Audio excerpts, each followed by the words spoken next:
No era honor ni gloria. Así era la escalofriante vida de una samurái en el Japón antiguo. No era una postal de katanas brillando al sol ni un juramento romántico escrito para quedar bien en los libros. Era hambre, disciplina, silencio y miedo. Tragado a la fuerza, era obedecer, aunque doliera. Era vivir sabiendo que una sola falla podía destruirte a ti y a todos los tuyos en el Japón de los siglos de guerra. Cuando los clanes se mordían entre sí como bestias heridas, la paz no era un derecho, era un accidente. Ese tiempo fue conocido como periodo Sengoku, los reinos combatientes, y su nombre ya lo dice todo. La vida podía cambiar en una mañana. Hoy estabas en tu casa, mañana tu aldea era ceniza. Y en medio de ese caos, la clase guerrera se convirtió en el músculo que sostenía el poder en la mayoría. Imagina al samurái como un guerrero raro, casi único, pero en aquellos siglos de conflicto, su número fue enorme, cientos de miles. Y no eran solo espadas con piernas, Aaron, uno, casta, con privilegios, obligaciones y un lugar legal por encima del hombre común. En muchos dominios, un samurái podía castigar una ofensa percibida de inmediato. Podía humillar, podía herir, podía matar, y no por justicia universal, sino por estatus. Eso es lo que vuelve escalofriante. Esa época, la violencia no era un accidente, era una herramienta social. Y aún así, dentro de ese mundo de hombres, existían mujeres entrenadas para pelear. No eran un invento moderno, ni un personaje de ficción. En la clase Bushi, también hubo guerreras Anjona Bugeisha. Algunas protegían fortificaciones, mientras los hombres estaban en campaña. Otras defendían el hogar cuando llegaban saqueadores. Y unas pocas, en situaciones límite, entraron al combate. Pero no confundas su existencia con libertad. Ser una samurái no era empoderamiento. Era una cadena distinta porque lo primero que aprendía una niña nacida en una casa guerrera era esto. Tú no eliges tu vida. La vida ya fue elegida por el clanan, por el apellido, por el daimyo al que sirven, por los enemigos que odian a tu sangre. Tu cuerpo es una herramienta, tu nombre, una pieza, tu reputación, un arma, y tu destino puede ser tan simple como aguantar. Aguantar sin llorar, aguantar sin que nadie lo note, aguantar incluso cuando no quieres. Se suele decir que te haces samurái. Hay mentira en la mayoría de casos. Nacías siéndolo. La casta estaba cerrada. Los campesinos trabajaban la tierra. Los artesanos vivían en sus barrios. Los comerciantes acumulaban riqueza sin prestigio. Y los samuráis eran la espada al cinto del poder. Los daimyo señores feudales controlaban tierras, impuestos y castillos. Pero su autoridad dependía de los guerreros que los obedecían. En un Japón roto por la guerra, el que mandaba no era el que tenía un título, sino el que tenía hombres dispuestos a morir por él. Por eso la lealtad no era un valor bonito, era supervivencia. Danger que se pagaba con el cuerpo. Se esperaba que un guerrero protegiera a su señor, incluso si eso significaba morir. Y esa idea, repetida desde la infancia, moldeaba cada gesto. Cada relation. La infancia de una futura samurái no se parecía a la infancia que hoy entendemos. No había descubrir el mundo jugando. Había aprender a no tener. En muchas familias, desde los 5 años, los niños empezaban a cargar con una espada de madera, no como juguete, sino como anuncio del futuro. Y aunque las niñas a veces recibían una educación distinta, la dureza era la misma: disciplina, obediencia, compostura. No se entrenaba solo el brazo, se entrenaba el rostro, el control. La máscara para endurecerlos, los exponían a cosas que rompen a cualquiera: sangre en ejecuciones, en cadáveres, vigilias nocturnas en cementerios. No como morbo, sino como vacuna contra la sensibilidad. La idea era simple y cruel: si tu estómago se revuelve aquí, en la guerra te paralizarás. Así que te enseñan a mirar, a respirar. Trigger. Y a seguir y partir de cierta edad, niños y niñas eran separados con rigor. Comían aparte y dormían aparte. Y aprendían que la emoción es un lujo. Muchos relatos describen a esos pequeños como lúgubres, serios, demasiado viejos para su edad, no porque nacieran así, sino porque les arrancaron la infancia. Con las manos el entrenamiento físico era constante. Correr hasta que las piernas ardieran. Nadar porque los ríos no perdonan. Equitación porque la guerra no es un duelo. Es campaña, emboscada, retirada, barro, hambre. Aprendían a caer sin romperse, a levantarse sin quejarse. A beat is her sin. Pre-gun. Y si te preguntas por qué tanta dureza, la respuesta es esta: en el Sengoku no premiaba la bondad. Pre-Mayab, la resistencia, luego venía el entrenamiento mental. Concentración, respeto absoluto a maestros y mayor res en silencio. A serenidad, a no mostrar nervios. No gritar, a no suplicar. A veces incluso lo sometían a periodos de oscuridad. Raciones mínimas y vigilias largas para quebrar el ego. El objetivo no era salud. Era control. Hacer que el cuerpo deje de negociar con la mente. En ese contexto, los ritos de paso marcaban la frontera con la adultez. A muchos jóvenes se les asignaba un nuevo nombre, un peinado específico, símbolos que anunciaban: ya eres parte del grupo, ya no puedes comportarte como niño. Y dentro de algunas tradiciones, se buscaba probar tolerancia al dolor, no ir a tetro. Era una prueba de carácter. Si te mueves, si lloras, si tiemblas, no sirves. Esa era la lógica, y si edades que hoy nos parecerían criminales, ya iban a la guerra. Un hijo podía acompañar a su padre en campañas militares, y si el padre caía, el hijo mayor podía convertirse en jefe del hogar, aunque siguiera siendo un adolescente, sostenido por los mayores del clan. En ese mundo, el deber ganaba casi siempre al amor. El corazón importaba menos que la cadena de mando. A la relación entre padre e hijo era sagrada. La deuda del hijo con el padre era infinita, y la honra familiar podía valer más que la vida. Ese sistema generó algo terrible: a la obsesión por la venganza. Si matabas a un hombre, su clan podía buscarte años después. Si dejabas con vida a un niño, ese niño podía crecer y volver con una espada. Por eso, en guerras entre clanes, no era raro que se exterminara a familias completas. Mujeres, ancianos, niños, no siempre por crueldad impulsiva, sino por cálculo. Frío en sí, no queda nadie. No hay regreso. Los episodios históricos hablan de mansiones ordenadas antes del asalto final, banquetes de despedida, suicidios, rituales, bebés asesinados, fosas abiertas en jardines. Suena imposible. Pero en un mundo donde el honor se mezclaba con terror, esas decisiones se volvieron lógicas. Y ahí está el escalofrío: en cuando la atrocidad se normaliza, deja de sorprender. En el campo de batalla, el mérito también podía volverse macabro. En el Sengoku, la cabeza del enemigo servía como prueba. Había ceremonias de inspección donde se presentaban cabezas cercenadas a los comandantes. No bastaba con decir lo hice, había que demostrarlo. Ese ritual aseguraba recompensas y estatus, convertía la muerte en papeleo y elevaba el horror a norma. Las armas eran símbolos y herramienta. La imagen clásica son dos espadas, la larga y la corta. La katana es la más famosa, pero su significado iba más allá del metal. Era estatus legal, identidad, permiso para ser temido. La espada corta era útil en espacios cerrados y también aparecía en situaciones íntimas, donde el honor se volvía sentencia. Además, muchos samuráis dominaron el arco durante siglos, montados a caballo. El tiro con arco fue esencial antes de que la espada ganara protagonismo cultural y social.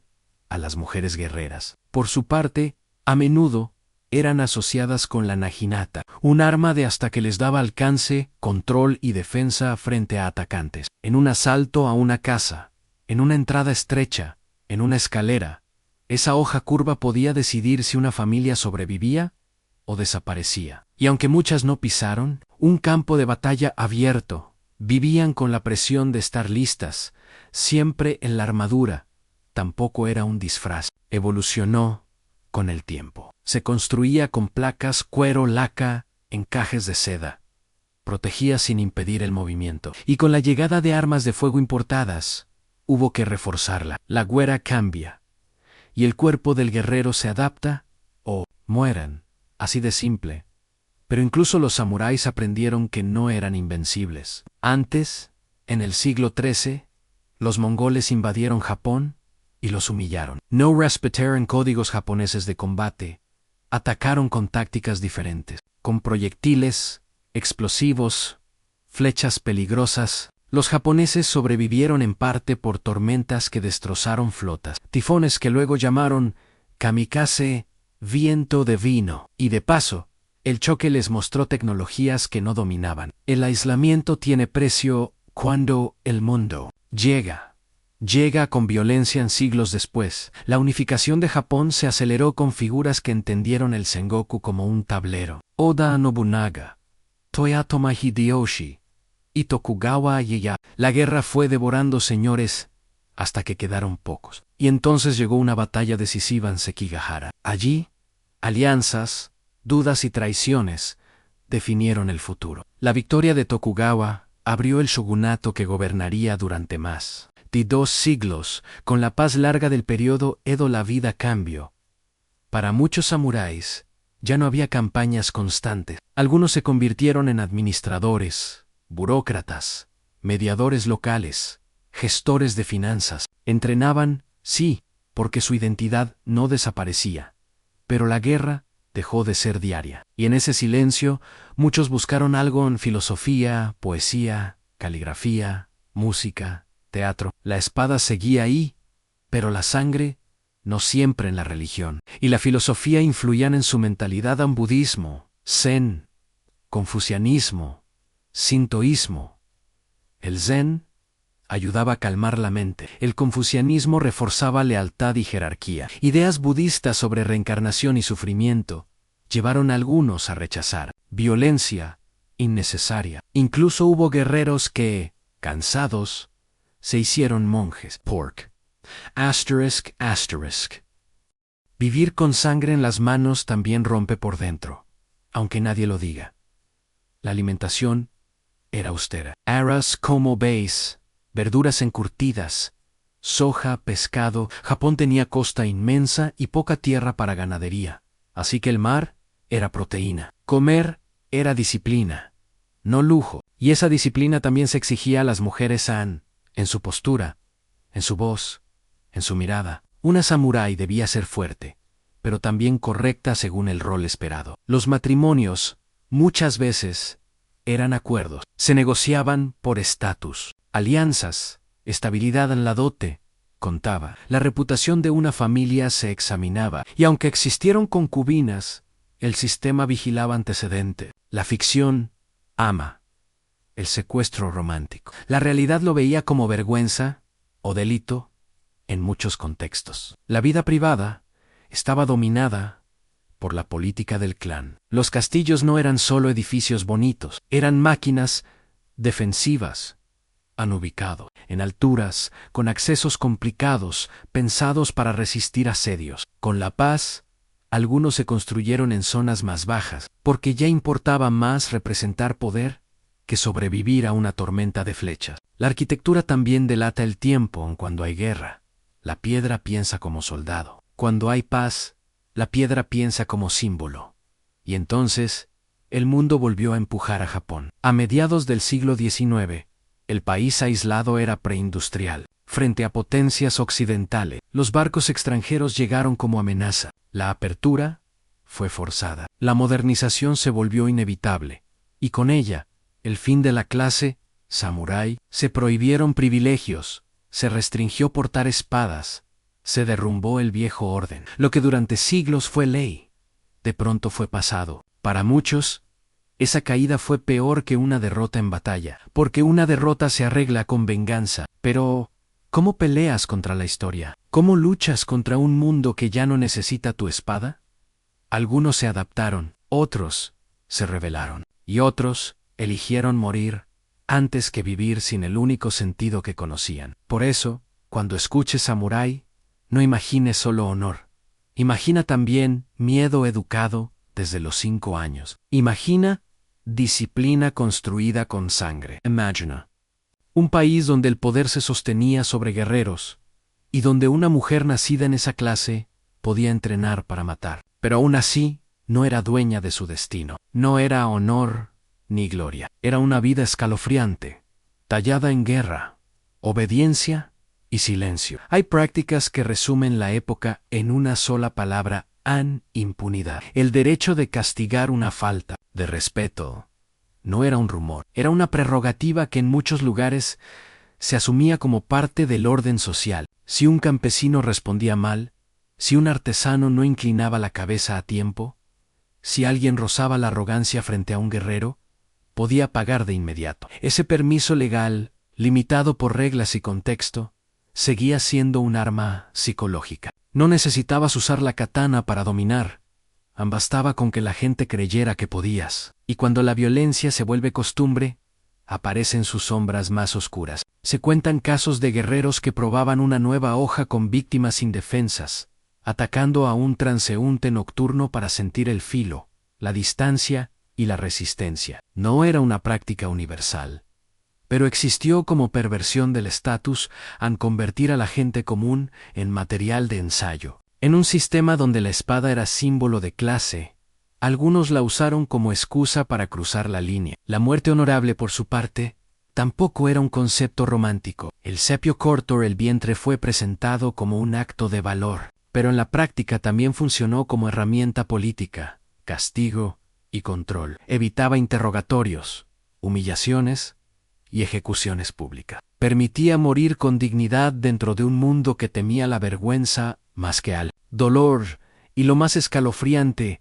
no era el ritual en sí, sino la normalidad con la que se esperaba. Había casos donde un señor ordenaba a un vasallo acabar con su vida, y el vasallo debía hacerlo sin protestar. A veces, el miedo al deshonor arrastraba a más de uno. Hubo épocas en que vasallos decidían inmolarse tras la muerte de su amo, incluso si éste había fallecido de forma natural. La idea era seguirlo más allá. En términos humanos, era una tragedia en cadena. En términos del sistema, era una prueba de lealtad extrema. Y cuando la lealtad se convierte en moneda, el cuerpo se vuelve un pago. También existía el reverso del ideal, el ronin, el guerrero sin amo. Un samurái podía perder su lugar tras la muerte de su señor o al caer en desgracia. Entonces quedaba desatado, sin protección, sin propósito oficial.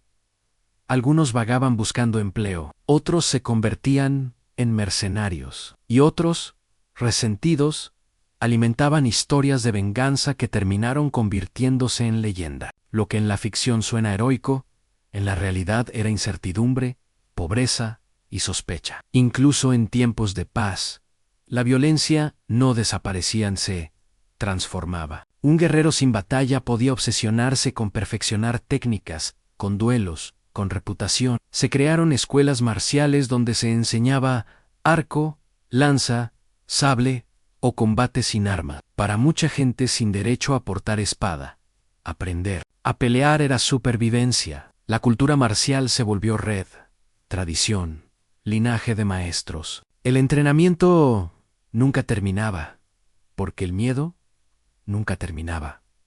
Ahora imagina todo esto en la vida de una samurái, porque aunque muchas mujeres no marchaban en campaña como los hombres, vivían dentro del mismo sistema de amenaza permanente. Si el castillo caía, si los saqueadores entraban, si el clan enemigo buscaba borrar tu sangre, nadie iba a perdonar tu género. Tu función era defender, y si la defensa fallaba, la opción honorable podía ser la muerte. Para una mujer, el terror no era solo morir, era lo que podía ocurrir antes de morir. Por eso su entrenamiento tenía un filo silencioso. Protegerse no era valentía, era necesidad. La naginata, en ese contexto, no era un adorno ceremonial, era un arma pensada para mantener distancia, para controlar un pasillo. Para negar una hoja larga al final de un asta te permite frenar a un hombre con espada, aprovechar el alcance, ganar segundos vitales. Y a veces, en una fortaleza sitiada, esos segundos eran toda la diferencia entre la vida y el exterminio. Los asedios podían llevar a extremos inimaginables. Hubo castillos sitiados durante meses, con hambre creciendo día tras día, hasta que la gente comía lo impensable, no porque fueran monstruos, sino porque la guerra te quita el lujo de ser moral. En esas condiciones, un líder podía decidir inmolarse para evitar que el sufrimiento se alargara. Esa es otra verdad fría del Sengoku. La compasión podía parecerse demasiado a la muerte. La propaganda del honor fue útil para mantener ejércitos organizados en tiempos caóticos. Varios señores impusieron códigos de conducta para que sus guerreros no se descontrolaran del todo. Valor, obediencia, austeridad. Pero la realidad seguía siendo un campo de intereses. La lealtad a veces era auténtica, otras veces era estrategia. En batallas decisivas, comandantes cambiaron de bando, cuando el resultado aún respiraba. En Japón, como en cualquier lugar, la historia la empujan quienes saben leer el miedo del momento. Y hablando de ganadores, Tokugawa Ieyasu simboliza lo que el Sengoku premiaba: paciencia, cálculo, supervivencia. No fue solo fuerza, fue aguantar, retroceder cuando convenía, esperar el momento y golpear cuando el tablero estaba listo. Su Shageneto trajo estabilidad, sí, pero también congeló la sociedad en jerarquías rígidas. Los samuráis conservaron estatus, pero muchos quedaron atrapados en una identidad que ya no tenía guerra para justificarse. En ese Japón estabilizado, la samurái también cambió de papel. La defensa del hogar seguía siendo una expectativa, pero ahora la presión se desplazaba a etiqueta, reputación, educación, administración doméstica. La mujer de clase guerrera debía saber gestionar, obedecer y sostener el honor del apellido. A veces, su arma ya no se empuñaba en combate, sino como símbolo colgado, recordatorio de que el orden seguía siendo militar, aunque no hubiera sangre diaria. Y aún con paz, la espada seguía pesando. Los conflictos personales, las ofensas, los duelos, la rigidez de la clase, todo mantenía una tensión constante. En un sistema donde el prestigio era tan frágil, una palabra podía encender un incendio. Por eso se entrenaba la compostura como si fuera un músculo en respirar, inclinarse, callar, no mostrar debilidad. Porque en ese mundo, mostrar debilidad era regalar una puerta de entrada. Al final, lo que destruyó la era samurái no fue un clan enemigo. El tiempo fue la tecnología.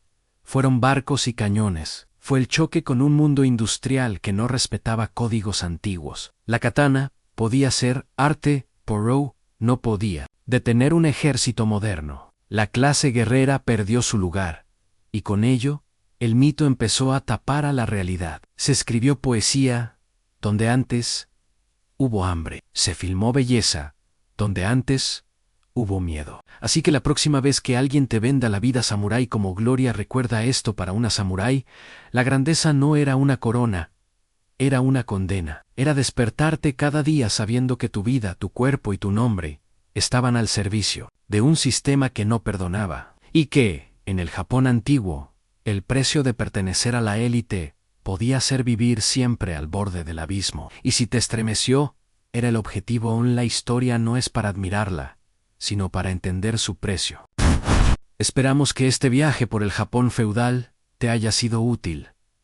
Si tienes algo que añadir, compártelo en comentarios. Dale me gusta, envía el video a tus amigos y familiares. Y si eres nuevo aquí, suscríbete para no perderte las próximas. Recuerda, en un pueblo que olvida su historia está condenado a repetirla.